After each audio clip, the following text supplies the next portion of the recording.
ઘણા એવા ઘરોમાં મા બાપ હોય છે કે છોકરો છોકરી હોય તો છોકરાને ભણાવવામાં વધારે ધ્યાન આપશે. એને અલગથી કોર્સ કરાવવો હશે તો પણ કરાવી દેશે. પણ વાત છોકરીની આવે તો બંને હાથ ખિસ્સામાં નાખી દેશે. કેમ કે છોકરી તો પારકું ધન હોય છે. એની પાછળ ઇન્વેસ્ટ કરીને રિટર્ન તો કંઈ મળવાનું નથી. અને છોકરો એવો હોય છે કે એની પાછળ ઇન્વેસ્ટ કર્યા પછી વધારે પડતું રિટર્ન મળી જતું હોય છે. તો મા બાપ પણ બહુ ચાલુ વસ્તુ હોય છે.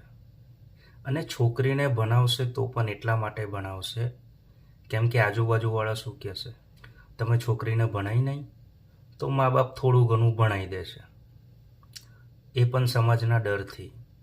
પણ મારું માનવું એવું છે કે એકવાર છોકરી પાછળ ઇન્વેસ્ટ કરીને જોઈ લો, છોકરા કરતાં છોકરી વધારે વફાદાર નીકળશે.